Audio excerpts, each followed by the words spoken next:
आइए आज हम लोग बात करते हैं कि डीएनए डबल हेलिक्स। पीछे दिन आप लोगों ने देखा था डीएनए की बायोकेमिस्ट्री। आज हम लोग देखेंगे वाटसन क्रिक मॉडल। डीएनए क्या है इस कड़ी में, ये बहुत ही महत्वपूर्ण वीडियो है। यह किसी के लिए भी है, वो यूपीएससी का एस्पिरेंट हो, बीपीएससी का हो, 11th का लड़का हो, 12th का लड़का हो, नीट का लड़का हो, बायोटेक्नोलॉजी का लड़का हो, बायोकेमिस्ट्री का लड़का हो, सबको ध्यान रखते हुए ये छोटा सा शॉर्ट वीडियो है कि डीएनए डबल हेलिक्स क्या है। डीएनए क्या है? पॉलीन्यूक्लियोटाइड चेन है। तो डीएनए दो तरह के होते हैं, प्राइमरी स्ट्रक्चर ऑफ डीएनए और सेकेंडरी स्ट्रक्चर ऑफ डीएनए। तो आज ये सेकेंडरी स्ट्रक्चर ऑफ डीएनए के कड़ी में आप लोग ये देखेंगे कि वाटसन और क्रिक मॉडल क्या है। तो वाटसन और क्रिक मॉडल काफी फेमस मॉडल था जो बायोलॉजी के दुनिया में एक क्रांति लाया, रिवोल्यूशनरी चेंज लाया, जिसके द्वारा जनरल घास फूस की बायोलॉजी मॉलिक्यूलर बायोलॉजी में बदल गई। और आज बायोलॉजी में हर चीज मॉलिक्यूलर लेवल पर देखा जाता है। मैंने पीछे में आपको एक शॉर्ट वीडियो भी दिया है कि पीसीआर क्या है, इसी डीएनए से रिलेटेड वो वीडियो है। आगे भी अगर आपका फीडबैक आएगा, जो टॉपिक आप रिलेटेड देंगे उस टॉपिक पर वीडियो आपको दिया जाएगा। आइए देखिए, कहता है कि Watson and Crick publish their analysis of DNA structure in 1953। 1953 में इन्होंने अपना डाटा दिया। By building model based on the above mention parameter they arrived at the double helix form of DNA. मतलब कि पैरामीटर, कुछ खास पैरामीटर को उन्होंने बताया कि डीएनए की कौन कौन सी कैरेक्टरिस्टिक है, और वो भी कौन से डीएनए की कैरेक्टरिस्टिक? डबल हेलिक्स, दो हेलिक्स का बना हुआ, यानी उसमें दो पॉलीन्यूक्लियोटाइड चेन होंगे। तो कैरेक्टरिस्टिक पहला क्या है? DNA consist two strand of polynucleotide. These two long polynucleotide chain are coiled around a central helix axis. इस तरह से क्वाइल्ड है सेंट्रल एक्सिस पर, forming a right handed double helix clockwise. Right hand यानी घड़ी जिधर से घूमती है क्लॉकवाइज। आप देख भी रहे हैं, आपने देखा कि ये डीएनए बना हुआ है, क्लॉकवाइज घुमा हुआ है। इसमें दो फॉस्फेट शुगर का बैकबोन है, दोनों बैकबोन में बेस पेयर निकले हुए हैं और बेस पेयर एक दूसरे से जुड़े हुए हैं। यह सामान्य जानकारी है, इसको सब लोग जानता है कि इसमें ये लिखा हुआ है शुगर फॉस्फेट बैकबोन, यहां लिखा है बेस पेयर एडेनिन और थाइमिन, यानी एडेनिन हमेशा थाइमिन के साथ जुड़ता है और डबल बॉन्ड से जुड़ता है। उसी तरह लिखा हुआ है गुआनिन और साइटोसिन, यह ट्रिपल बॉन्ड से जुड़ता है। यह सब बेसिक जानकारी है, प्रत्येक व्यक्ति को जानना चाहिए एज फॉर जीके। यह आगे चल के नीट के लिए हो जाएगा, लेकिन अभी सामान्य परिचर्चा है। अब दूसरा पॉइंट, 5 पैरामीटर 5 कैरेक्टरिस्टिक में दूसरा कैरेक्टरिस्टिक, दूसरा क्या है? The two chain are anti parallel, that is their 5 phosphate prime and 3 OH end. आप देखें इस बात को, यहां देख रहे हैं कि दोनों एंटी पैरेलल है, एक 5 से 3 प्राइम की ओर है, दूसरा 5 से 3 प्राइम की ओर है। Both are anti parallel to each other. तो पहला क्या था कि राइट हैंडल क्वाइल्ड है, दूसरा बात क्या आ गए कि अपोजिट पोलैरिटी है। कभी कभी थोड़ा सा एनसीईआरटी 12 का सहारा आप ले लेंगे ताकि आपको और भी मैटर क्लियर होगा।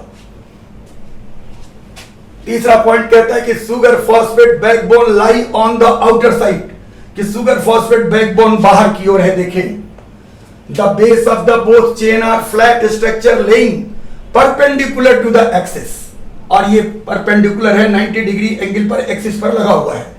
दे आर स्टैक, माने एक के ऊपर एक जमा हुआ, stack on ones another 3.4 angstrom apart. दोनों के बीच, इस दोनों के बीच की दूरी 3.4 एंगस्ट्रॉम या 0.34 nanometre on the side of double helix. यहां नीचे दिखा रहे हैं हम, आप देख भी रहे ध्यान से कि क्या है, यह 5 इंड से 3 इंड की ओर जा रहा है, यह एंटी पैरेलल डायरेक्शन में आ रहा है। इसके नाइट्रोजनस बेस अंदर की ओर लगे हुए हैं, AT और GC पेयर किया हुआ है, तो एक GC और AT की बीच की दूरी देखिए 0.34 nm। क्या है? 0.34 nm। तो ये दोनों के बीच में अगर एंगस्ट्रॉम में देखें तो ये कितना हो जाएगा? 3.4 angstrom.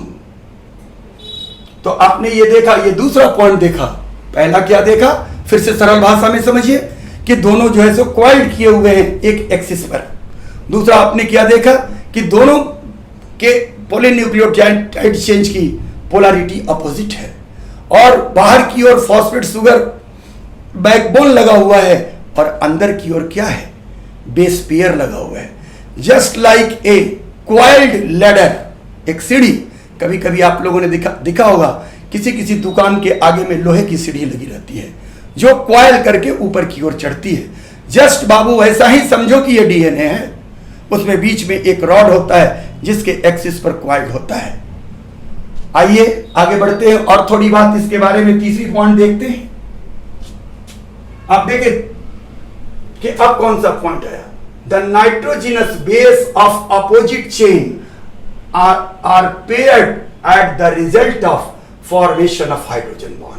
In DNA only AT and GC pair occur. इसे हम लोग कहते हैं Watson and Crick pairing. These base are complementary base and strand are complementary strand.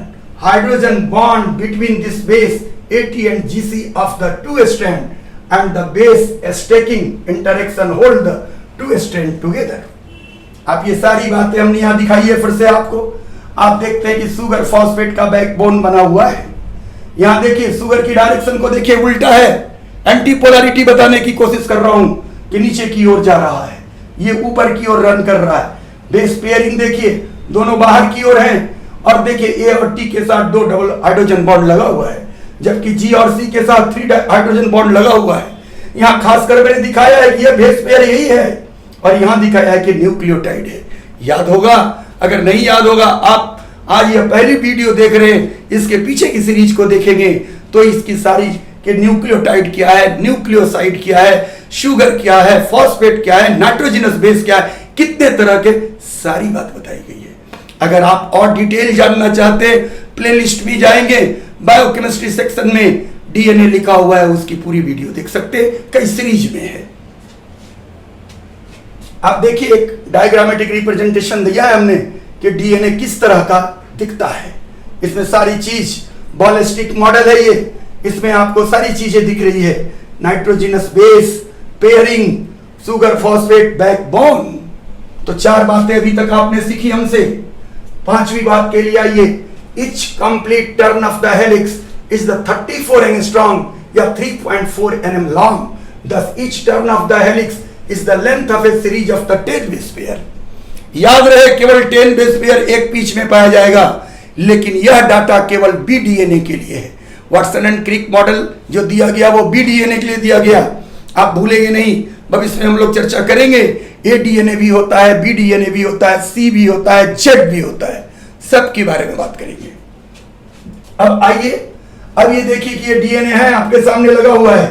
यहां देखिए बेस पेयरिंग में दिखा रहा हूं कि AT के बीच डबल बॉन्ड, GC के बीच ट्रिपल बॉन्ड, साथ में मैं शुगर फॉस्फेट बैकबोन, बीच में बेस पेयर दिखा रहा हूं, पोलैरिटी दिखा रहा हूं। अब एक दूसरी बात क्या कह रहा हूं कि आपने अभी पढ़ा था, अभी आपने सुना था हमसे कि 2 बेस पेयर के बीच की दूरी 3.4 एंगस्ट्रॉम, लेकिन एक पिच एक बार टर्न मारने में यहां से लेकर यहां तक ये क्या है, 1 कंप्लीट टर्न बराबर 34 एंगस्ट्रॉम। इसमें क्या है, माइनर ग्रूव 12 एंगस्ट्रॉम का है और मेजर ग्रूव 22 एंगस्ट्रॉम का है। न्यू इन्फॉर्मेशन है। और एक सेंट्रल एक्सिस के चारों तरफ ये मूव कर रहा है। साथ में क्या है, डायमीटर कितना है, 20 एंगस्ट्रॉम यानी 2 nm। ये सारी बातें आपने जानी। अब 6वीं बात, a large major groove alternating with a smaller minor groove wind along the length of molecule. The double helix has a diameter like 20 angstrom या 2 nm। अभी हम आपको अभी तक ले हमने क्या कहा, 7 जानकारी दिया बेटा, 7 कि अगर DNA Watson and Crick model को समझना है, इन 7 बातों को दिमाग में रखना है। आइए आगे बढ़ते हैं। अब ये वाटसन एंड क्रिक का जो मॉडल आया, इन लोगों के मॉडल देने के लिए 2 बातें उस समय बहुत इंपॉर्टेंट थी। पहला, रोजालिंड फ्रैंकलिन का रिसर्च और इरविन चारगाफ का हॉलमार्क प्रोपोजिशन। ये 2 बातें आप समझ जाएंगे तो आपको लगेगा कि ये डीएनए की स्ट्रक्चर हलवा है, ये कुछ नहीं है। अगर ये बेसिक बातें हैं तो आइए देखते हैं कि इरविन चारगाफ ने पहले क्या, रोजालिंड फ्रैंकलिन ने सबसे पहले एक्सरे क्रिस्टलोग्राफी किया, और Rosalind Franklin Nobel prize winner नहीं बन सकी क्योंकि दुर्भाग्यवश उसकी एक दुर्घटना में मृत्यु हो गई थी। लेकिन रियल हकदार डीएनए की खोज करने का रोजालिंड फ्रैंकलिन को जाता है। इरविन चारगाफ साहब 1951 isolated DNA from various species and determined the base composition. Regardless of species, adenine or thymine 1:1, cytosine and guanine 1:1। यानी चारगाफ का रूल क्या आया कि in given double standard DNA amount of purine equal to amount of pyrimidine. Clear? Chargaff rule A = T, G = C, purine बराबर pyrimidine. इससे बहुत सारे numericals आते हैं। जब मैं न्यूमेरिकल्स कराऊंगा, क्वेश्चन कराऊंगा, तो ये सारी बातें मैं आपको बताऊंगा। DNA base composition varies between organism 25 to 27% of GC in different species of bacteria. That is the new information. In related species, amount is similar, 39 to 46% of G plus C in mammal. For a human DNA, Chargaff result yield following molar ratio: A/G = 1.56, T/C = 1.75, A/T = 1, G/C = 1। दुनिया की कोई भी सवाल लाए आप इससे related, वो बनेगा। इतनी कंटेंट आपके पास है। आप एनसीईआरटी को वॉच आउट करें। आप फर्स्ट ईयर बायोटेक के स्टूडेंट है तो भी वॉच आउट करें अपने पुस्तक को। हमने सारी समराइज व्यू में लिया है। यह शॉर्ट वीडियो है इसलिए इसमें कम बातें हैं। अब आप देख रहे हैं फिर वही बातें कि यहां पेयरिंग आप इसमें देखें कि जितना ए है उतना ही टी है, जितना जी है उतना ही सी है। तो ए और जी क्या हुआ? प्यूरिन। टी और सी क्या हुआ? पायरिमिडीन। तो किसी भी दिए गए डबल स्टैंडर्ड डीएनए में प्यूरिन बराबर पायरिमिडीन। अगर प्यूरिन और पायरिमिडीन ए टी जी सी की परसेंटेज अलग अलग हो, एक लाइन में आंख मूंद के समझो कि वह सिंगल स्टैंडर्ड डीएनए है। बच्चे भूल जाते हैं कि सिंगल स्टैंडर्ड भी डीएनए होता है, उसमें भी ये बेस होते हैं। याद रहेगा? आइए आगे बढ़ते हैं। आर ई फ्रैंकलिन क्या वर्क था इनका? X ray diffraction study of DNA, 2 or more chain must coil around each other to form a helix। तो यह बात फ्रैंकलिन ने बता दिया। अब पीछे पेयरिंग की बात इरविन चारगाफ ने बता दिया। तो ये वाटसन एंड क्रिक ने किया क्या? मेरा कपार क्या किया? चुराया। इन दोनों के बातों को लेकर के एक तीसरी बॉल एंड स्टिक मॉडल बना दिया और दुनिया में हाईलाइटेड हुआ। यह मैं नहीं कह रहा हूं, आप क्रिक साहब की मॉलिक्यूलर बायोलॉजी पढ़ सकते हैं, उसके प्रीफेस में ये बातें लिखी हुई है। अब आए कि समराइज व्यू चलते चलते कि आपने आज क्या पढ़ा।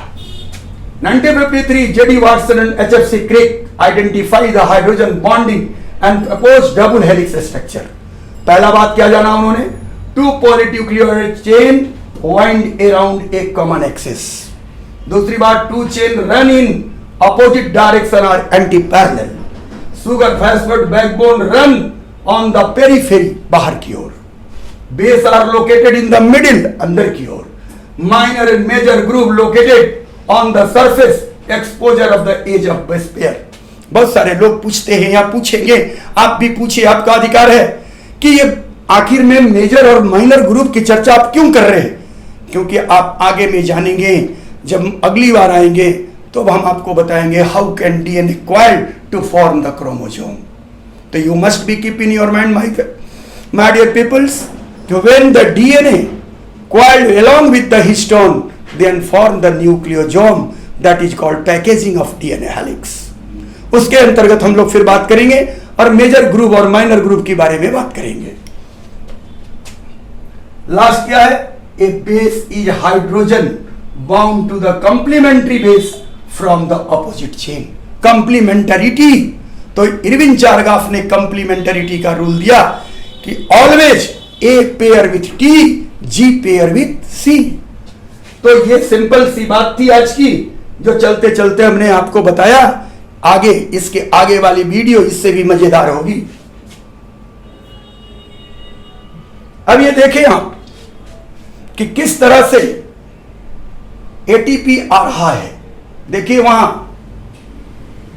किस तरह से आकर के हाइड्रो एडिनिन और थायमिन के बीच डबल बॉन्ड, साइटोसिन और गुआनिन के बीच ट्रिपल बॉन्ड, फिर यहां डबल बॉन्ड हुआ।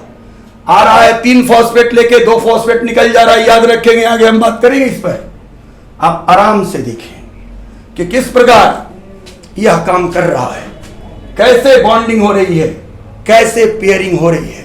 मैं मानता हूं कि अब शायद आपको डीएनए से कोई समस्या नहीं रहेगी।